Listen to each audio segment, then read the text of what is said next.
हाँ ठीक है। 2000 शब्द भी 4 चैप्टर है गिना, सुनेगी। दोबारा की शब्द कहते हैं किसे, गिना। एक या एक से अधिक वर्णों के मेल से बनी सार्थक ध्वनि को क्या कहते हैं, शब्द। क्या कहते हैं, उधर एक या एक से अधिक, कितना रहेगा, एक या एक से अधिक वर्णों के मेल से बनी सार्थक ध्वनि को क्या कहते हैं, शब्द कहते हैं, गिना।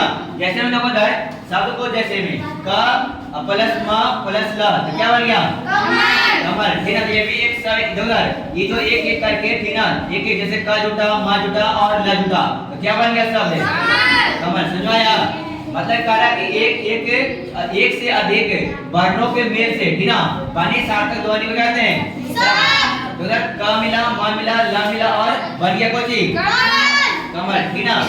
उसको अगर शब्द के भेद, शब्द के वर्गीकरण के आधार पे 4 भेद में बांट गया, कितना भाग में, 4 भाग में बांट दिया गया, सुना है।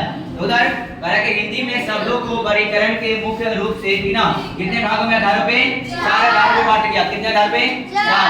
उधर पहला जो है उत्पत्ति के आधार पे, कौन के आधार पे, उत्पत्ति। उसके बाद है रचना के आधार पे, कौन के, रचना के आधार पे, ठीक ना। उसके बाद है प्रयोग के आधार पे, कौन के आधार पे, प्रयोग के आधार पे। उसके बाद है अर्थ के आधार पे, ठीक ना। अब उधर एक करके चारों के हमें पढ़ेंगे, ठीक ना, सही से, ठीक ना। सुना है, उत्पत्ति के आधार पे दोनों 4 भेद में बांटा गया था, ठीक ना। पहला जो है तत्सम, दूसरा है तद्भव, तीसरा है देशज और चौथा है विदेशज, ठीक ना। कहा जाता है कि तत्सम होता है क्या, ठीक ना। तत्सम के बारे में जानेंगे, सुनिए है तत्सम होता है क्या। तत्सम जो होता है संगीत के मूल शब्द जो हिंदी में मतलब जैसे है, मतलब जैसे मतलब ज्यों का त्यों रहता है उसी को बोलते हैं, उसको ज्यों का त्यों प्रयुक्त होता है तो उसको बोलते हैं तत्सम। क्या बोलते हैं, तत्सम। जैसे मतलब सूर्य हो गया, धुआं हो गया, ठीक ना। उसके बाद क्या जाता है कि तद्भव। तद्भव इम्पोर्टेंट है, कि ना।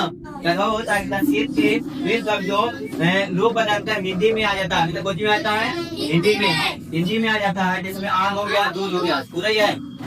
आगे है देशज। देशज जो होता है दो शब्द स्थानीय बोलियां या बोलचाल की भाषा से आए उसे कहते हैं देशज। देशज मतलब होता है अपने गाँव मोहल्ला में जो हम लोग बोलचाल करते हैं ना, उसी को बोलते हैं देशज। क्या बोलते हैं, देशज। अब विदेशज। विदेशज होता है क्या, उदाहरण विदेशी भाषाओं से जो आता है उसे कहते हैं विदेशज। जो विदेशी भाषाओं से आएगा उसे कहते हैं विदेशज। जैसे में स्कूल हो गया, डॉक्टर हो गया, स्टेशन हो गया, ठीक ना, इससे हो गया विदेशज। क्या हो गया, विदेशज। इसको याद करके लाएंगे, ठीक ना, पूरा ही है। Yes sir. ठीक है।